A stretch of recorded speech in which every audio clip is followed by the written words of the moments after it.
Bien, de vuelta con ustedes. Ya tenemos nuestra invitada anunciada en nuestras redes sociales. Es la doctora Laura Poc Otenwarren.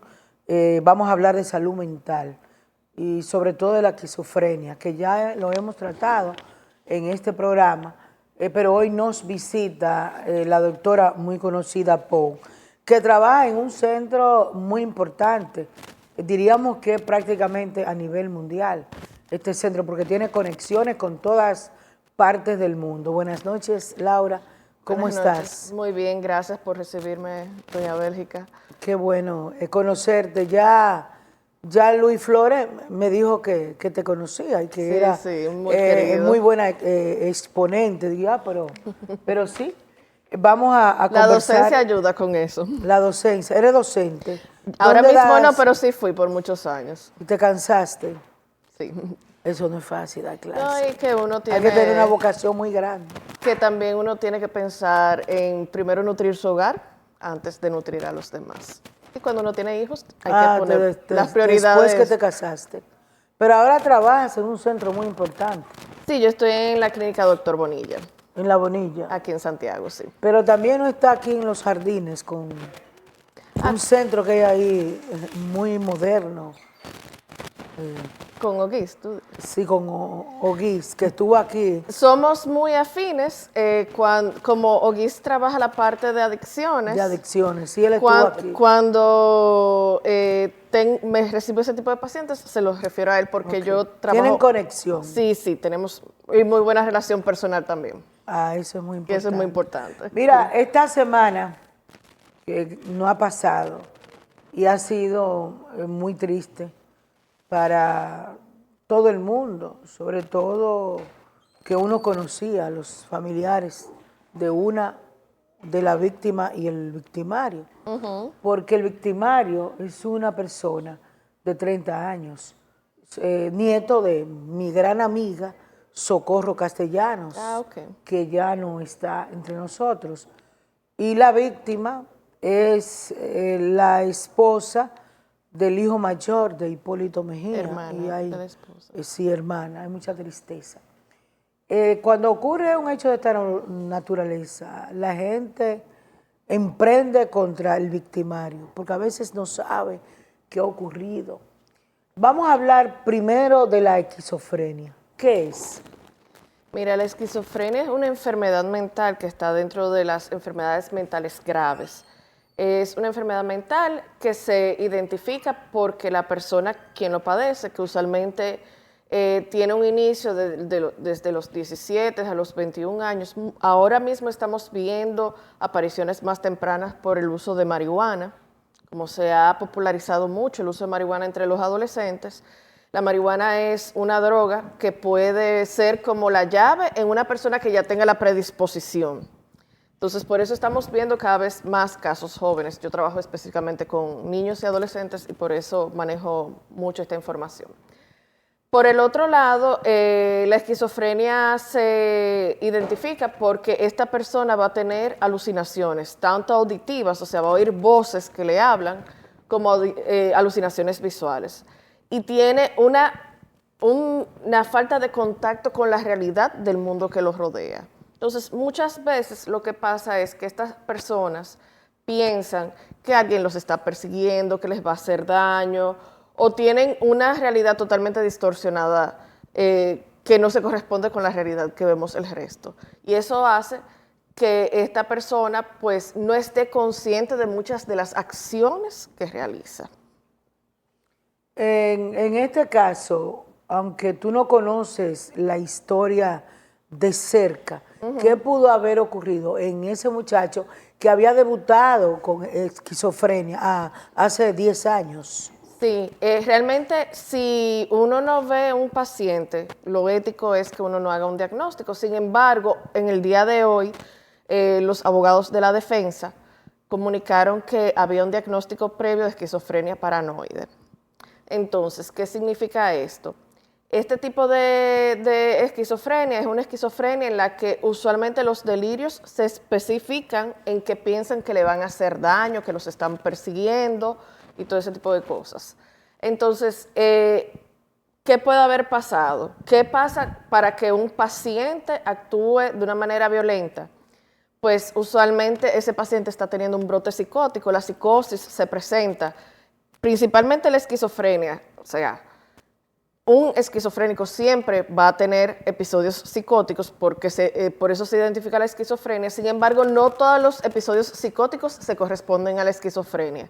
Los episodios psicóticos pueden aparecer en los pacientes bipolares cuando están en manía, puede aparecer en los pacientes depresivos cuando hay depresión con psicosis y en otras entidades. Lo que pasa con esta situación es que hay veces que los pacientes o se dejan de medicar o la dosis que están utilizando en ese momento no es la dosis adecuada. Por eso es tan importante que los pacientes en general que tienen enfermedades mentales graves tengan un seguimiento cercano con su psiquiatra y tengan un ajuste de dosificación dependiendo de la necesidad del paciente. Es decir, que probablemente la necesidad de ese paciente o de un paciente que esté medicado y comience a hacer un brote psicótico es que tenemos que ajustar la medicación.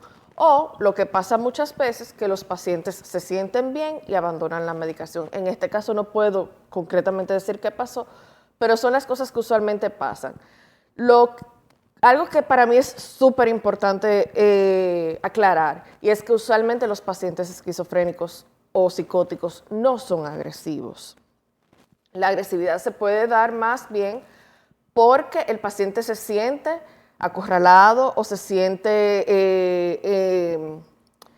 intimidado o alguna situación que hace que ese paciente responda como respondemos todos cuando nos vemos amenazados de alguna manera, o nos congelamos o respondemos.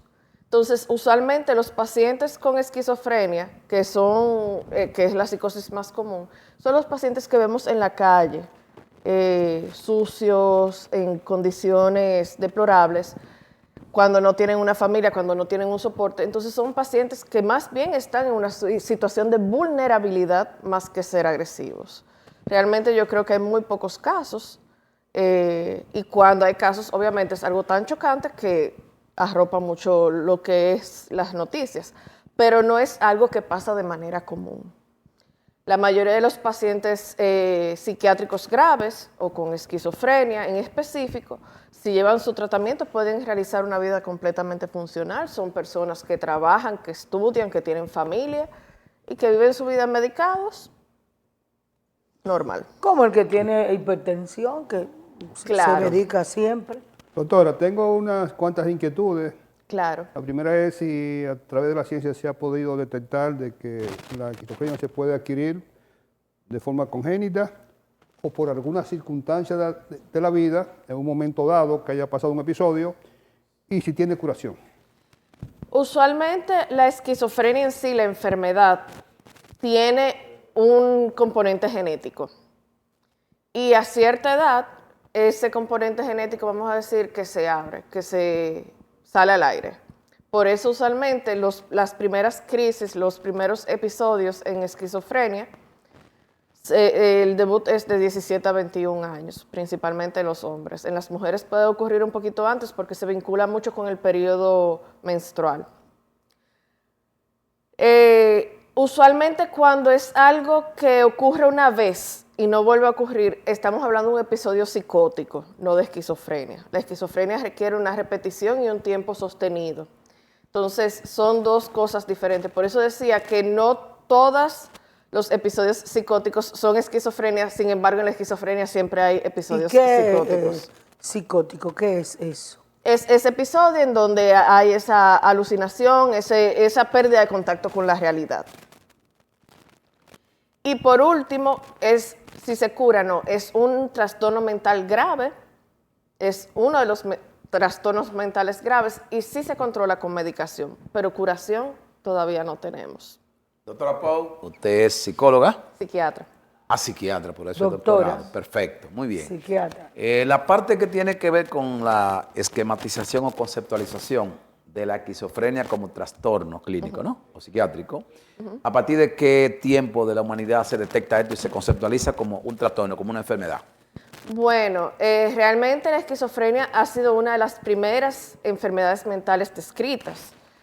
Tal vez no tenía ese nombre, porque el nombre viene desde la escuela alemana de psiquiatría, vamos a decir que desde los 1850 por ahí. O sea que es una entidad clasificada como trastorno mental desde hace mucho tiempo. ¿Y las estadísticas en Dominicana, cómo andan ustedes en manejo de esos números? A nivel mundial, el 1% de la población padece esquizofrenia. 1%.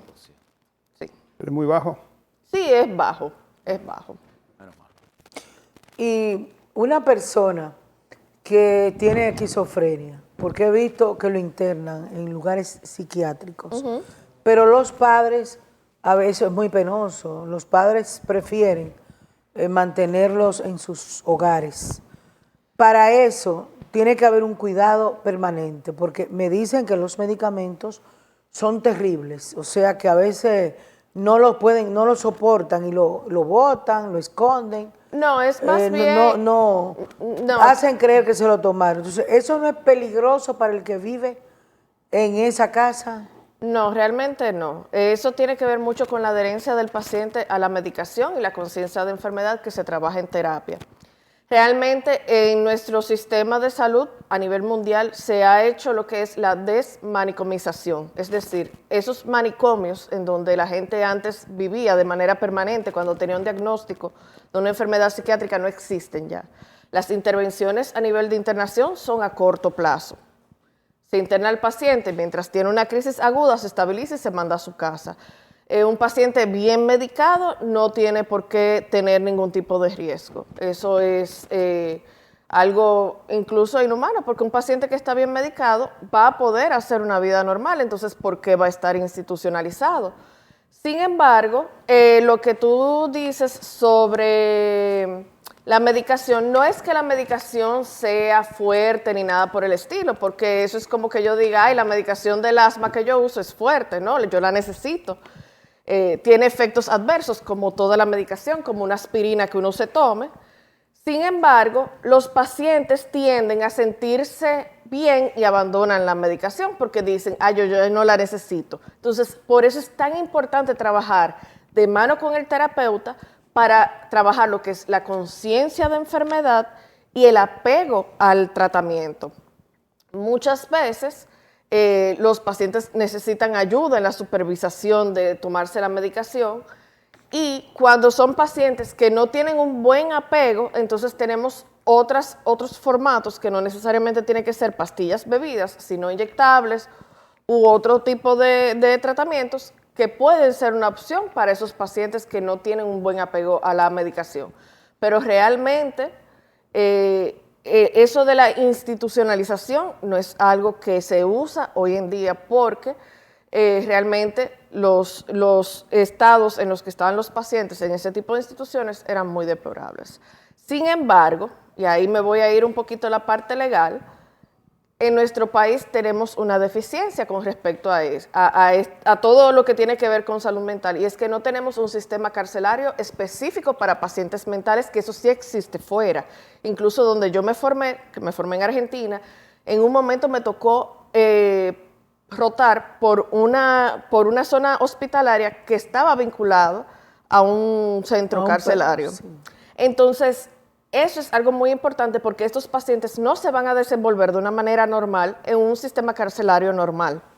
Son pacientes que necesitan un seguimiento de psiquiatría y que necesitan otro tipo de cuidado, ya sea en el tipo de celdas, en el tipo de cuidado, que no van a encontrar en el sistema carcelario normal. Y yo ahí sí pienso personalmente que ese es el déficit que tenemos en nuestro país, ya sea abrir un ala en alguna de las cárceles que ya existen o abrir un centro en específico para ese tipo de pacientes que han cometido algún crimen estando en un momento en los cuales no son imputables, porque eso también hay que decirlo. ¿Son imputables en ese momento? No, cuando un paciente está psicótico no es imputable. Si se demuestra que está... Las leyes permiten que no sea imputable. Claro, porque esa persona no sabe lo que Y está en este haciendo. caso él no tenía nada contra esa señora, contra los vecinos incluso. Eso lo va a tener Dicen que lo querían muchísimo, por eso le abrieron la puerta. Eso lo va a tener que demostrar entonces el abogado de la defensa.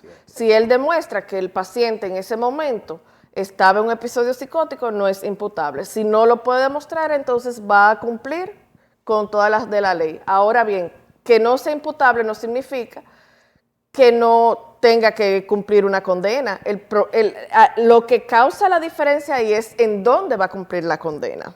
O sea, no es que se va a su casa, No. sino que pero es que aquí no existe, aquí no existe. Se le conceden prisión suspensiva, le establecen reglas y situaciones especiales para que la persona pueda... O hacen acuerdos con centros para que el centro los se rehabilite. encargue del Pero hay paciente. una cuestión médica que me inquieta sobre la interesante posición vuestra, y es, si la persona delira o alucina y lo que entiende que los cerdos le van a atacar, o una vaca, ¿la persona va a atacar a una especie de esa o por el contrario a cualquier ser vivo que encuentre? Dependiendo de la alucinación que tenga. Se supone que si se siente perseguido, si esa persona que tiene un episodio psicótico piensa que usted es de la CIA y que lo va a secuestrar o le va a hacer daño, pues obviamente el delirio está vinculado a usted y por eso va a sentirse amenazado por usted, no por una persona en general. Doctora, usualmente este tipo de pacientes le da mucha ansiedad.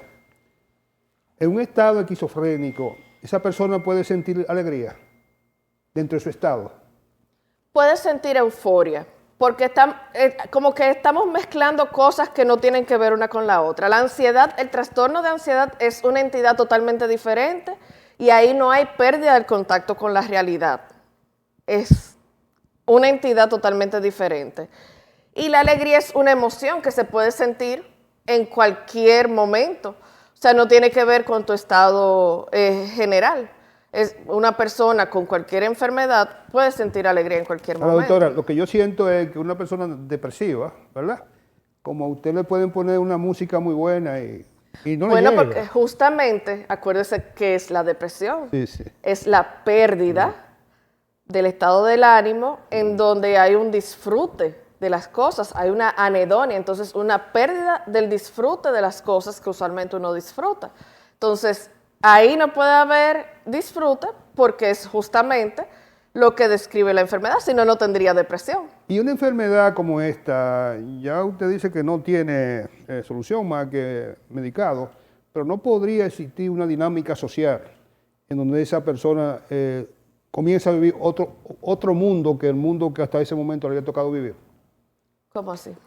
Bueno, usualmente la vida... O sea, yo creo que siempre tiene problemas, no es normal como los demás. No, lo que yo entiendo es que muchas veces uno está pasando por un momento dado en donde... Un cambio de ambiente. Un cambio de que sirva ambiente, terapia. mucho ejercicio, otro tipo de ambiente. Claro, es que aparte de la medicación se recomienda terapia, se recomienda cambios de hábitos de vida. La medicación no es la panacea, es una herramienta dentro de la salud mental, pero recuerde que cuando trabajamos con pacientes, con seres humanos, no podemos ver a una persona de una manera unidimensional, porque el ser humano es multidimensional.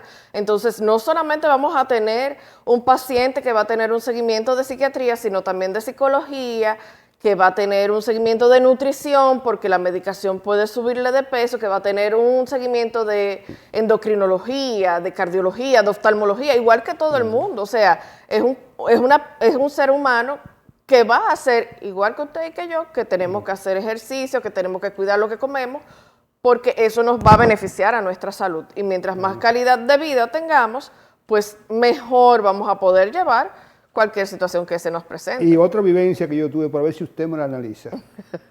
Vamos a Había ver. un ingeniero muy querido mío y de otro amigo.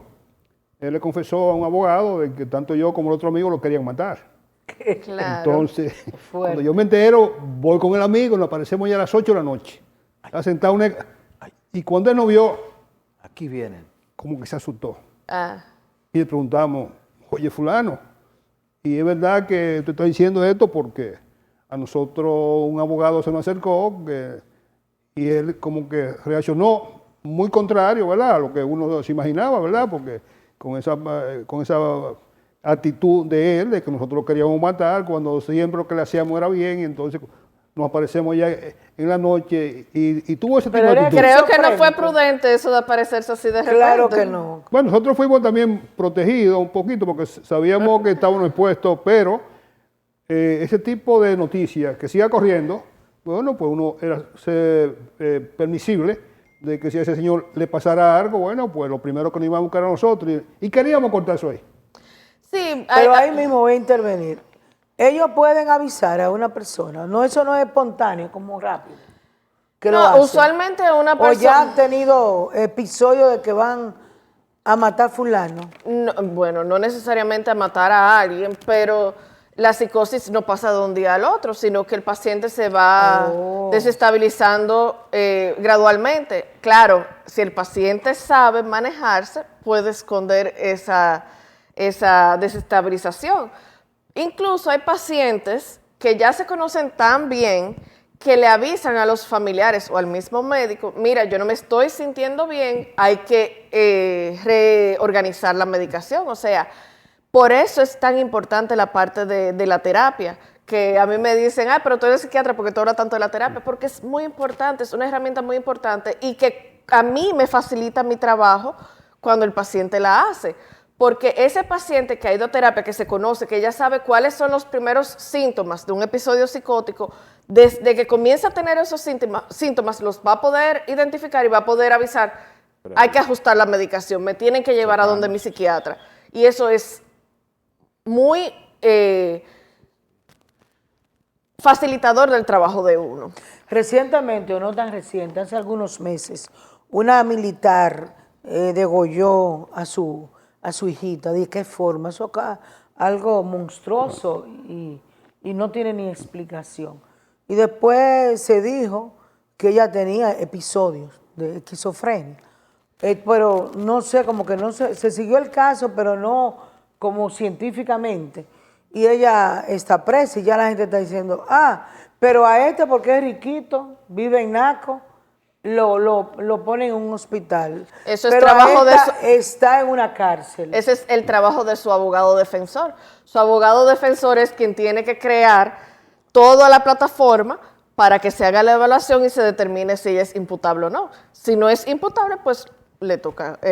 Si es imputable, le toca cárcel. Si se determina que no, pero ese peritaje lo debe pedir la defensa, obviamente, porque al Ministerio Público lo que le interesa es resolver el caso lo más rápido posible. Un esquizofrénico puede casarse, tener un hogar normal. Claro que sí, muchos lo pero hacen. hay distintos Niveles, porque he visto claro que gente sí. que debutaron quizás a los 10 años y que tienen un estilo muy distinto. Un estilo que hablan, pero no normal. Lo que pasa es Y viven en otro mundo. hay que ver varias cosas. Primero, la gravedad del desorden. Otra cosa es que a menor edad de debut, mayor grado usualmente, o sea que hay peor pronóstico. Y lo tercero es si hay otras cosas agregadas, porque podemos tener, por ejemplo, una discapacidad intelectual con una esquizofrenia y eso hace que sea un caso más grave, porque ese paciente con una discapacidad intelectual va a hacer que no pueda haber un trabajo terapéutico tan adecuado como con un paciente, como he tenido esquizofrénicos que son altamente dotados intelectualmente y tienen un mejor manejo de su enfermedad. Por ejemplo, John Nash, que fue Premio Nobel de Economía, era esquizofrénico y fue una persona productiva y fue una persona que tuvo su familia. Pero el hecho de que él tuviera un coeficiente intelectual mayor ayudó a que mucho. él pudiera manejar mejor su enfermedad. Entonces, las cosas no son tan blanco y negro. Dos pacientes pueden tener el mismo diagnóstico y ser pacientes totalmente diferentes. Por eso es que yo insisto tanto de que aunque la vecina tenga depresión y yo también, el antidepresivo que le toca a la vecina no es el que te toca a ti. Que lo veo muchísimo. No, mi vecina me dijo que ella está usando tal cosa y le ha ido muy bien. Sí, pero ese antidepresivo no es el adecuado para ti. Como dice el poeta, cada quien es cada cual. Doctora, Exacto.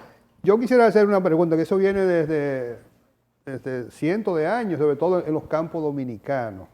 Se ha podido detectar científicamente que uno casarse con un familiar produce trastornos muy a menudo y eso está demostrado ya. Claro que sí.